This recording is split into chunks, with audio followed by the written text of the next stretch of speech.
हर हर महादेव। देवों के देव महादेव जी के चरण में प्रणाम, मेरा प्रणाम स्वीकार हो। गौरा पार्वती मैया के चरण में प्रणाम, गणपत ललनमा के चरण में प्रणाम, मेरा प्रणाम स्वीकार हो, स्वीकार हो। सब गुरु भाई बहन के चरण में प्रणाम, माता पिता के चरण में प्रणाम, मेरा प्रणाम स्वीकार हो। गुरु भाई बहन, मैं एक कथा सुनाने जा रही हूँ। ये बहुत सुंदर कथा है। कथा को पूरा सुनिए, आधी नहीं। आधी सुनने में शिव गुरु का अपमान होता है, पूरा सुनने में ज्ञान होता है। इसलिए कथा को पूरा सुनिए और रहस्य जानिए। जो कथा शिव से जुड़ी होती है वो बहुत सुंदर कथा होती है। एक किसान थे, वो किसान थे बेचारा, दिन भर खेत में अपना काम करते थे। लेकिन सबसे पहले सुबह उठ के क्या करते थे, प्रतिदिन स्नान करके और शिव जी का मंदिर जाते थे, मंदिर जाते थे, पूजा करते थे। लेकिन शिव गुरु ने क्या किए, उस किसान के साथ, उस भक्त के साथ इतना भारी परीक्षा लिए, इतना भारी परीक्षा लिए कि वो बेचारा के घर में खाने पीने का भी नहीं था। वो बेचारा कितना हूँ करता था, लेकिन नहीं तो उसका शरीर पे वस्त्र जुड़ता था, नहीं पेट में भोजन जुड़ता था। वो बेचारा के पास कुछ भी नहीं रहता था। बेचारा बहुत लाचार था।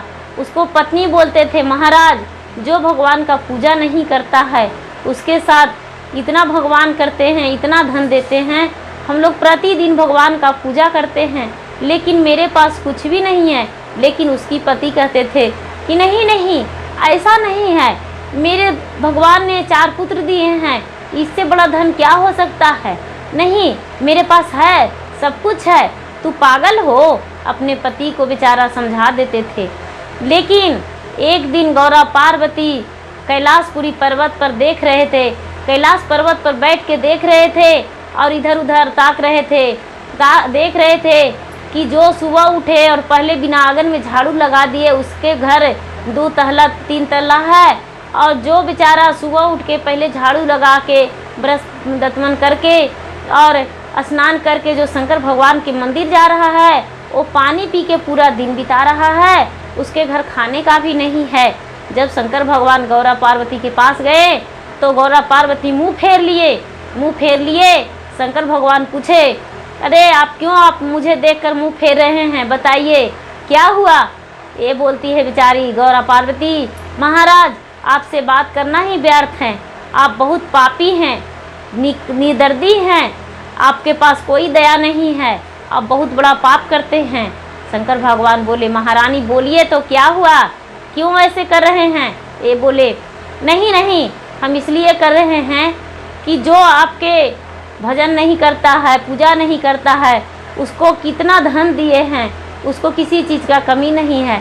और जो आपके रोज़ चरण दबाता है, रोज़ चरण छूता है, चरण पखारता है, आपके पूजा करता है, उसको इतना दुख, इतना बड़ा परीक्षा, आपसे बेदर्दी नहीं है कोई, आपको पाप लगेगा।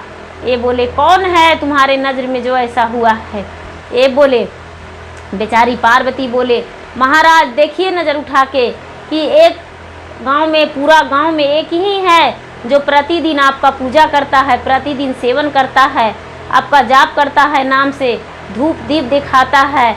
देखिए, और दूध से आपको कितना ही कुछ है, फिर भी दूध आपके लिए मंदिर में ले गया है, आपका शिवलिंग का दूध गिराया है, चढ़ाया है। बताइए, और सब लोग हैं जो सुबह उठे हैं और नहीं स्नान किए हैं, नहीं झाड़ू लगाए हैं, भोजन कर लिए हैं, खेत में काम करने चल गए हैं, लेकिन वो देखिए बेचारा कितना कष्ट करके आपका पूजा करता है। ये शंकर भगवान बोले, बस इतना ही आप देख लिए। बोले कि हाँ हम देख लिए। बोले कि ठीक है, उसको भी धन देंगे, ऐसा बात नहीं है, लेकिन उसके घर में धन रखने वाला कोई नहीं है। बोले उसका पत्नी है, उसका पत्नी रखेगी। बोले ठीक है, कोई बात नहीं, चलिए हम लोग दोनों घूमने चलते हैं। उसको धन तो इतना दे देंगे कि उसे पता नहीं चलेगा कि मेरे धन इतना कहाँ से आया, वो समझ नहीं पाएगा। दोनों नीचे आ गए। वो बेचारा एक खेत में मकई लगाया हुआ था, मकई लगाए हुए थे, और इससे बोले, हमको एक बाल दोगे मकई। बोले कि हाँ देंगे बाबा, ले जाइए, कोई बात नहीं, एक नहीं आप 2 ले जाइए। 2 बाल दे दिए तोड़ के, बेचारा 2 बाल तोड़ के दे दिए। एक क्या किए, बाल लेकर बीच खेत में फेंक दिए, बाल को लेकर बीच खेत में फेंक दिए और हाथ फेर दिए, हाथ फेर के और फिर वापस लौट गए। वापस लौट गए। जब सुबह में बेचारा किसान गया तो देख रहा है कि मेरा खेत का मकई जो था वो तो पूरा पत्थर हो गया। अरे अब क्या करेंगे? एक साधु महात्मा आए, एक उनके पत्नी भी थे, दोनों मिलकर और मेरा खेत का पत्थर कर दिए। अब क्या करें? ये बेचारा पूरा दुखी थे और सबसे कहने लगे कि मेरा मकई पत्थर हो गया है, मेरा मकई पत्थर हो गया। सबसे कहने लगे। सब कोई सोचते थे कि कोई देखने भी नहीं गए उसका खेत में, और बोले कि तो ऐसा करो, तोड़ के सब मकई फेंक दो, साग सब्जी लगा दो अपने बच्चे को।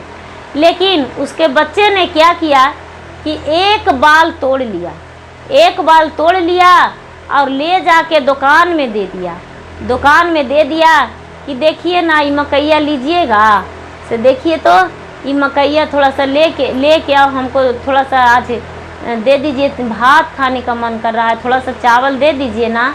बहुत रिक्वेस्ट में गया, लेकिन वो जो दुकान वाला था वो बोला कि बाबू इतना सारा हम मेरे पास क्यों लाया है? वो हीरा था, इतना सारा क्यों लाया है बाबू? ये बोला क्या करेंगे, और लाके दे देंगे, मेरा खेत में पूरा पत्थर हो गया है, आप क्या करें? हम आपके पास दे देंगे, और लाके दे देंगे, दे दीजिए ना थोड़ा सा चावल। ये जो दुकानदार था सोचा कि अरे ये मूर्ख है, चावल उसको 2-4 किलो दे दिया कि लो बाबू लो, खा लेना, गरीब समझ के दे रहे हैं। मकई रख लिया और रात में स्वप्न में देख रहा है बेचारा कि शंकर भगवान कह रहे हैं कि अरे मूर्ख, तू जो मकई पत्थर समझ के दे रहा है उसको, वो तुम्हारा पत्थर नहीं है, वो हीरा है। तू उसे क्यों दे रहा है? उसे मत दो, उसे घर लाओ, घर लाके सब फाड़ के और ला के छुड़ा के रख दो, तुम्हारा हीरा है, सोना हीरा जवाहरात है, और तू किसी को दान कर रहा है। ऐसा मत करो, तुम्हें शंकर भगवान ने तुम्हें दिए हैं और तू धन को बिखेर रहा है, बिखेरो नहीं सहेटो।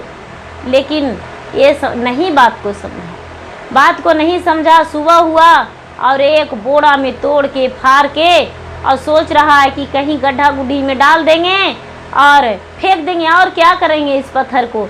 इस बात को नहीं समझा। एक जो साहूकार के पास, दुकानदार के पास ले गया था मकई, वही खेत पर आ गया, बोल रहा है कि अरे भाई तुम मुझे मकैया दे दो, जितना लेना है वो ले लो। ये कह रहा है कि क्या करिएगा मकई, मेरा मकई तो पत्थर हो गया है, मेरा मकई में कुछ नहीं है। ये बोलते हैं अरे दे दो, तू जो चाहोगे जो देंगे, तुम्हारे घर बना देंगे, जो कहोगे सो देंगे, तुम्हें ज़मीन थोड़ा दे देंगे, हम और क्या कर सकते हैं, लेकिन मुझे मकई दे दो। ये सोचने लगा। इसकी पत्नी बोली नहीं, हम मकई नहीं देंगे। क्यों आपको मकई देंगे? मकई नहीं देंगे, जाइए, हम आपको नहीं देंगे, दूसरे साहूकार को देखें मंगाए। कोई पत्थर नहीं है मेरा मकई सोना चांदी हीरा जवाहरात है। बेचारी अलग से खुश होकर कह रही है कि हाँ मेरा जवाहरात है, नहीं देंगे। शिव गुरु से ज्ञान दे रहे थे, सरस्वती माँ ज्ञान दे रहे थे। ये बेचारी मकई नहीं दी और जो इसके पति थे वो गुस्सा से निकल गए, घर से गुस्सा से निकल गए कि तू मकई नहीं बेचने दे रही है, लो हम चल जाएंगे घर छोड़कर। लेकिन थोड़ी दूर गए हैं और उसको दिमाग में हलचल मचने लगा कि अरे मेरा जवाहरात, मेरा धन संपत्ति हम छोड़ के कहाँ जा रहे हैं। उधर से जाते आ रहे हैं कि अरे मैं भी एक क्या किसान हूँ, मेरा जैसा किसान कौन है। मैं हीरा उपजाया हूँ खेती में, मैं मोती उपजाया हूँ, मैं सोना उगाया हूँ, मैं चांदी उगाया हूँ। ऐसे रटते आ रहे हैं। सारा लोग सुने, गांव के तो बोल रहे हैं कि अरे वो देखो ना, शिव जी के कहता है कि हम पूजा करते हैं, लेकिन आज पागल हो गया है। देखो ना, कह रहा है कि हम हीरा उगाए हैं खेत में, सोना उगाए हैं, चांदी उगाए हैं। एक साहूकार आते आते रास्ते में एक राजा मिल गए। बोले कि अरे कौन है भाई? बोलते हैं कि कौन है? हम हीरा उगाने वाला हैं, खेत में हम हीरा उगाते हैं। बोले कि खेत में आप हीरा उगाते हैं? तो हाँ। वो जो राजा थे वो घोड़ा रोककर इसके साथ आ गए और इसको खेत में आए तो देख रहे हैं कि सचमुच में इसका खेत में हीरा है, हीरा रत्न पूरा जवाहरात इसका भरा हुआ है मकई में।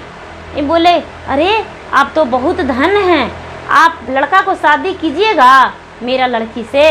बोले क्यों नहीं, हम हीरा उगा सकते हैं, आपको लड़की से शादी अपना लड़का को नहीं कर सकते हैं। वो राजा जितना मकाई था वो सब फरवा के बोले कि सबको घर में रख दीजिए, ये सबको रख दीजिए, आपके धन संपत्ति शंकर भगवान दिए हैं, गुरुदेव दिए हैं। और राजा जो थे धीरे धीरे बेचवाने लगे और अपने लड़की से इसका शादी किए और पूरा नगर में चर्चा फैला दिए कि जो हीरा उपजाया है उसके साथ हम अपना बेटी को शादी कर रहे हैं। उसके पिता और उनके बच्चों सब मिलकर हीरा उपजाते हैं खेत में।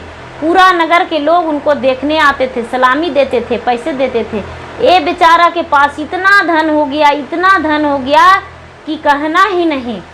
जब धन हो गया तो फिर एक दिन कैलाश पर्वत पर गौरा पार्वती माता देख रहे हैं कि बाप रे इतना बड़ा राजा बन गया है कि कहना नहीं। फिर बोले महाराज चलिए ना, जो हीरा उपजाया था उसको पास एक दिन फिर से चलेंगे। जब गरीब था तो गए, अमीर है तो अब उसके पास नहीं जाएंगे। चलिए। फिर से आए दोनों, आके दरवाजे पर खड़ी हो गए। जब दरवाजे पर खड़ी हो गए तो ये बेचारा को साधु महात्मा ये नहीं दिख रहे हैं, दिख रहे हैं कि अयोध्या, प्रयाग, काशी, मथुरा, वृंदावन मेरे दरवाजे पे लग गया है, मेरे दरवाजे पे बहुत बड़ा तीर्थ यात्रा लग गया है। अरे क्या है? ये साधु बाबा के जाके चरण में लपट गए पति पत्नी और कहने लगे, बाबा आप कौन हैं? आप अयोध्या हैं कि काशी है कि प्रयाग है कि मथुरा है कि वृंदावन है? क्या हैं आप? क्या हैं बाबा, मुझे बताइए। ये बोले हम कैलाशपुरी हैं बच्चा, हम कैलाशपुरी हैं। तब बाबा वो समझ गए और उनको बहुत अच्छे से मान आदर से बैठाएं और कह रहे हैं कि बाबा आप में तो चारों धाम दिख रहा है।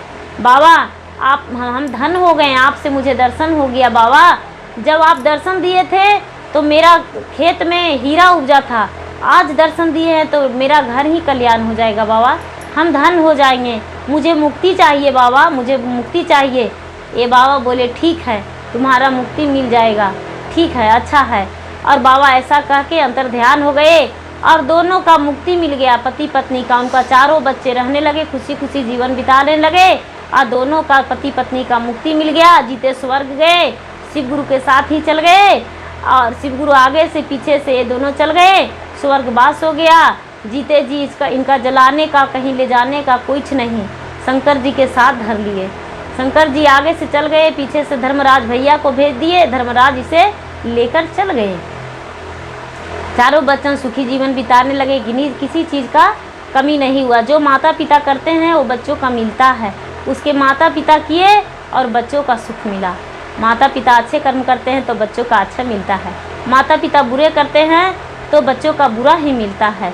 इसलिए गुरु भाई बहन अच्छे कर्म कीजिए, अच्छे फल पाइए और सुखी जीवन बिताइए। मेरा वीडियो अच्छा लगे तो इसे लाइक कीजिए, शेयर कीजिए, सब्सक्राइब कीजिए। धन्यवाद।